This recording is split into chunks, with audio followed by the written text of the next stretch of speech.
Hello friends, இன்றைக்கி நம்ம என்ன ப்ராடக்ட் அன்பாக்சிங் பார்க்குறோம்னு பார்த்தீங்கன்னா, இது வந்து ஒரு எல்இடி லேம்ப். ஸோ இது வந்து பவரில் ஆட்டோமேட்டிக் சென்சார் இருக்குது இதில். ஸோ கரண்ட்டில் ப்ளக் பண்ணி வச்சுருக்கோம் அப்படின்னா இது ஆட்டோமேட்டிக்காக வந்து ஒர்க் ஆகும். அது ஸோ இதை ஓப்பன் பண்ணி எப்படி இருக்குன்ட்டு பார்க்கலாம். இதில் ஸோ பார்த்தீங்கன்னா 279 இதோட ரேட்டு. ஸோ இது வந்து பார்த்தீங்கன்னா ஒரு குட்டியாக பிங்க் கலரில் ரொம்பவே ஒரு அழகாக இருக்குது. ஸோ இது மிடில் ரவுண்டாக இருக்குது பார்த்தீங்களா, இதுதான் வந்து சென்சார் இது. ஸோ இது எப்படி அப்படின்னா சென்சார் ஒர்க் ஆகும் அப்படின்னா, டார்க்காக இருக்கக்கூடிய ரூமில் ஆட்டோமேட்டிக்காக லைட் வந்து ஆன் ஆகிக்கும். ஸோ திரும்ப வெளிச்சம் வந்தது அப்படின்னா இது வந்து ஆஃப் ஆகிடும். ஸோ இது வந்து பார்த்திங்கன்னா ஒரு ப்ளக்கில் சொல்லி கரண்ட் மூலியமாக யூஸ் பண்ணுறதா, இது ஃபுல் அண்ட் ஃபுல் பவர் மூலியமாக தான் யூஸ் ஆகும். ஸோ இதை வந்து நம்ம போட்டு பார்க்கலாம் இப்போ ஃப்ளக் பாயிண்டில். ஸோ இதுதான் இப்போ ஃபோட்டோக்கு நம்ம ஃப்ளக் பண்ணுறோம் அப்படின்னா ரூம் டார்க்காக இருக்கும் போது இப்படி எரிஞ்சிட்டு இருக்கும். ஸோ இதே வந்து இப்போ நான் ஸ்விட்ச் போடுறேன் லைட்டு. ஸோ லைட் ஆன் பண்ணதும் பார்த்தீங்கன்னா ஆட்டோமேட்டிக்காக ஆஃப் ஆகிடுது. ஸோ லைட் ஆஃப் பண்ணதும் ஸோ எரிஞ்சிடும் அது. ஸோ இதுதான் இந்த ஸ்பெஷாலிட்டி இந்த நைட் லேம்ப் போடுறது.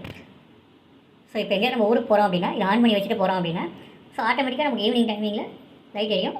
ஸோ மார்னிங் டைமிங்கில் வந்து பார்த்திங்கன்னா வெளிச்சம் இருக்கும்போது ஆட்டோமேட்டிக்காக இது ஆஃப் ஆகிடும். ஸோ இதனால் நம்ம வந்து கரண்ட் பில்லும் நம்ம வந்து கொஞ்சம் நிறையவே சேவ் பண்ணலாம்.